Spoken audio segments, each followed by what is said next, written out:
ఇంకెన్నాళ్ళు రెంటింట్లో ఉంటాం? సొంత ఇంటి కలను నెరవేర్చుకుందాం. Suman TV biggest property expo October 18, 19 HSCC Novotel Hyderabad.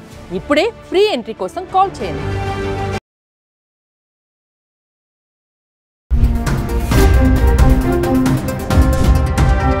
నమస్తే, welcome back to Suman TV. Present మనతో పాటు ఉన్నారు అనలిస్ట్ మందర్ కృష్ణారెడ్డి గారు.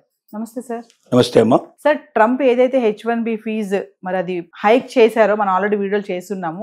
మరి ఆ యొక్క ఇంపాక్ట్ హైదరాబాద్లోని ఐటీ పరిశ్రమ పైన ఎలాంటి ప్రభావం చూపిస్తుంది అంటారు? అంటే కొత్త ఆశలు ఏమైనా చిగురుస్తాయంటారా అక్కడ ఫీజు పెంపు నుంచి చూసుకుంటే? ట్రంప్ మొత్తం విధానాల వల్ల ఒకటి ఎడ్యుకేషన్ మీద ప్రభావం బాగా పడింది, రెండోది H1B వీసాల మీద కూడా బాగా ప్రభావం పడింది. అంటే అమెరికాలో చదువుకోవడానికి వెళ్ళేటువంటి విద్యార్థులు చాలా మంది 50% దాదాపుగా తగ్గిపోయే ప్రమాదం ఏర్పడింది. అంటే గతం లోపల విద్యార్థులు ఎవరైతే ఉన్నారో వాళ్ళు ఏదో ఇక్కడ వెళ్ళడానికి కావాల్సినటువంటి డబ్బులు మాత్రమే లోన్ ద్వారానో ఇంకో రకంగానో అప్పో సప్పో చేసుకుని మధ్యతరగతి జీవులు కూడా వాళ్ళ పిల్లల్ని అమెరికాకు పంపించేవాళ్ళు. అక్కడ వెళ్ళిన తర్వాత ఏదో చిన్న చిన్నగా ఉద్యోగాలు చేసుకుని వాళ్ళ స్టడీ పూర్తి చేసుకుని అక్కడ ఉద్యోగాల్లో జాయిన్ అవుతారన్న ఒక పూర్తి నమ్మకం పంపించేవాళ్ళు. కానీ ఇప్పుడు వెళ్తున్న వాళ్ళు ఎవరున్నారో వాళ్ళు ఎట్టి పరిస్థితుల్లో అక్కడ ఉద్యోగాన్ని ఆశించకుండా ఇంటి దగ్గర నుంచి వచ్చే డబ్బుతోటే మొత్తం చదువంతా పూర్తి చేసుకునే శక్తి సామర్థ్యాలు ఉన్న వాళ్ళు మాత్రమే వెళ్ళడానికి సిద్ధపడుతున్నారు. ఎందుకంటే అక్కడ వెళ్ళి తర్వాత అక్కడ పట్టుబడి సంఖ్యలు వేసి తీసుకొచ్చి ఇండియాలో వదిలిపెట్టడం,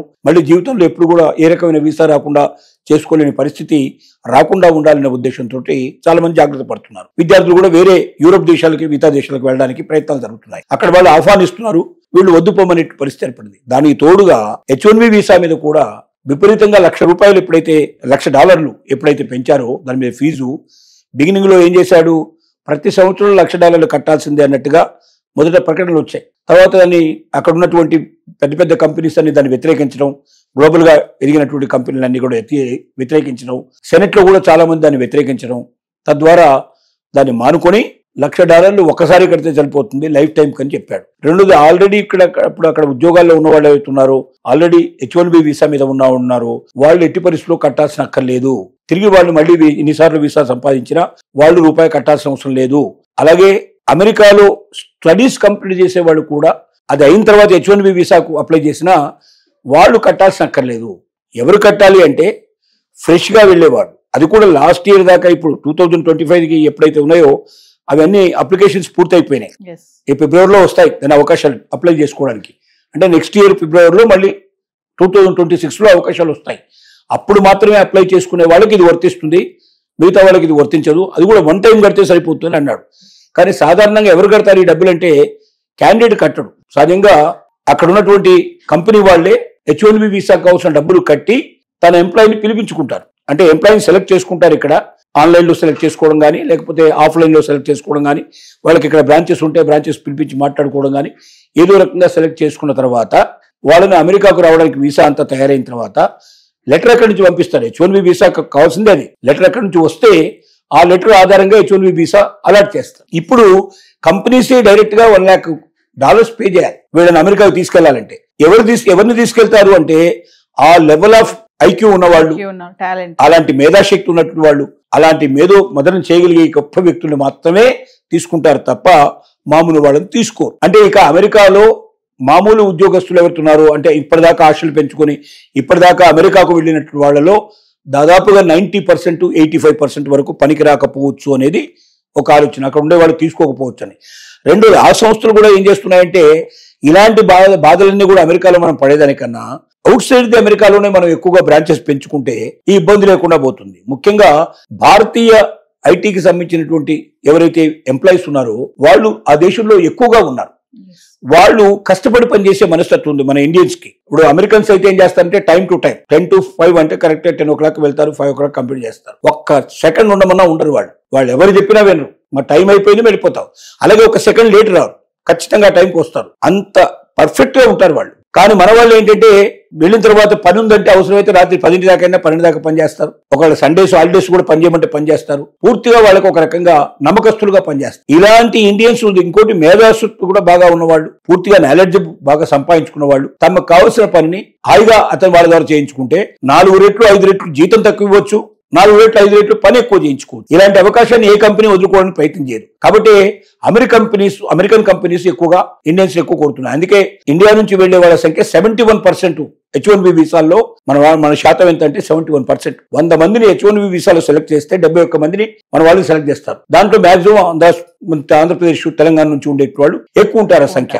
ఇలాంటి పరిస్థితుల్లో ఇప్పటిదాకా అమెరికా మీద ఆశ పెట్టుకున్న వాళ్ళంతా మెల్లమెల్లగా ఆశలు తగ్గించుకుంటారు. దానికి తోడు బయట ఉన్నటువంటి లోపల అంటే అమెరికాలో ఉన్న కంపెనీస్ కూడా హైదరాబాద్ వైపు ఈ మధ్య వైజాగ్ వైపు వాళ్ళ చూపులు చూస్తున్నారు. ఎందుకంటే హైదరాబాదు ఆల్రెడీ ఇప్పటికే ఐటీ హబ్ గా పేరు పొందింది. ఇక్కడ కావాల్సిన అన్ని కంపెనీస్, ఇన్ఫోసిస్ లాంటి కంపెనీస్ ఆల్రెడీ ఇక్కడ ఎస్టాబ్లిష్ అయి ఉన్నాయి. టీసీఎస్ లాంటి కంపెనీస్ ఇక్కడ ఎస్టాబ్లిష్ అయి ఉన్నాయి.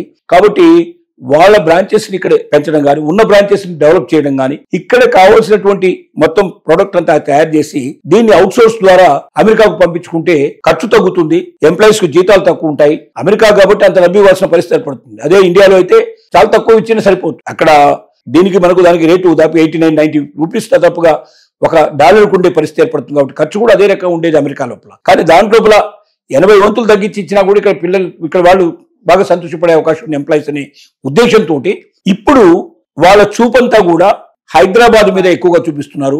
రెండోది వైజాగ్ మీద కూడా చూపిస్తున్నారు. నిన్న మనం చూసాం పెద్ద డేటా సెంటర్. ప్రపంచంలోనే అమెరికా తర్వాత బయటికి గూగుల్ ఇంత ఇన్వెస్ట్మెంట్ ఇంతవరకు ఎప్పుడు చేయలేదు. 1,33,000 కోట్ల ఇన్వెస్ట్మెంట్ తోటి 5 సంవత్సరాల లోపల ఈ డేటా సెంటర్ పూర్తి చేయకపోతుంది. దీంట్లో 1,88,000 మందికి ఉద్యోగాలు దొరకబోతున్నాయి. మళ్ళీ ఇండైరెక్ట్ గా దీని మీద ఆధారపడకుండా అంటే దీనికి హెల్ప్ చేసేటువంటి సెంటర్స్ చాలా రావాల్సి వస్తుంది.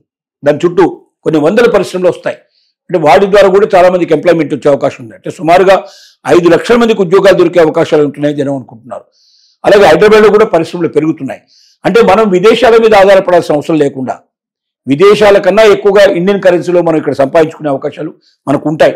ఇక్కడ మనం మహారాజులుగా బతికే అవకాశాలు ఉంటాయి. ఏ దేశాన్నో దేవరించుకొని అక్కడికి వెళ్ళి వాడు పెట్టే నిబంధనలన్నీ మాటిమాటికి మారుస్తూ ఉంటే ట్రంప్ లాంటి వాడు వచ్చి అక్కడ ఉన్నటువంటి పరిస్థితులు పూర్తిగా నాశనం చేసే పరిస్థితి ఏర్పడితే వణుకుపోతూ గజగజ వణుకుతూ ఎప్పుడు సంఖ్యలు వేసి తీసుకొచ్చి ఇండియాలో పడేస్తారో తెలియనటువంటి ఓ భయానకమైన పరిస్థితుల్లో బ్రతికేదానికన్నా స్వతంత్రంగా ఇది నా దేశం, నా దేశంలో నేను స్వతంత్రంగా పనిచేసుకోగలను, నాకే భయం లేకుండా నేను పనిచేయగలను, నా దేశ అభివృద్ధి కోసం నేను చేయగలను, నా దేశంలో ఉన్న కంపెనీ అభివృద్ధి కోసం నేను చేయగలను అనుకున్నప్పుడు అదొక కొత్త ఉత్సాహం వస్తుంది, ఒక డెడికేషన్ వస్తుంది. తద్వారా కంపెనీస్ కూడా డెవలప్ అయ్యే అవకాశాలు ఉన్నాయి. దానివల్ల వచ్చేటువంటి ఆదాయాలు కూడా బాగా పెరిగే అవకాశాలు ఉన్నాయి. వ్యక్తులుగా కూడా ఎవరైతే కృషి చేస్తున్నారో వాళ్ళ సొంత ఆదాయాలు కూడా పెరిగే అవకాశాలు ఉన్నాయి. అలాంటి వాటి కోసం ఇప్పుడు ఒక ప్రయత్నం జరుగుతోంది. బహుశా తొందరలోనే అమెరికాకు వెళ్లే వాళ్ళ సంఖ్య గణనీయంగా తగ్గిపోవచ్చు. ఇండియాలో పెట్టుబడులు పెట్టే వాళ్ళ సంఖ్య చాలా పెరగవచ్చు. ఇంకోటి ఎవరైతే అమెరికా నుంచి తిరిగి వస్తున్నారో, ఎవరైతే పెద్ద పెద్ద కంపెనీ నుంచి తీసేయబడుతున్నారో వాళ్ళందరూ ఇప్పటికే కొంత సంపాదించుకొని పెట్టుకున్నారు. వాటి ద్వారా కొత్తగా వాళ్ళు స్టార్టప్ కంపెనీలు ప్రారంభించుకొని వాళ్ళు ఆనందంగా బతకడమే కాకుండా కొంతమందికి ఎంప్లాయ్మెంట్ కూడా వాళ్ళు కల్పించే అవకాశాలు ఉన్నాయి. అంటే రోజు రోజుకి ఎంప్లాయ్మెంట్ మన దేశంలో పెరుగుతుంది. తద్వారా నిరుద్యోగ సమస్య తగ్గుతుంది, ఎక్కువ మందికి ఎంప్లాయ్మెంట్ జనరేట్ అవుతుంది. దానివల్ల పూర్తిగా భారతదేశం సర్వసత్తాక దేశంగా అది అభివృద్ధి అయ్యే అవకాశాలు ఉంటాయి.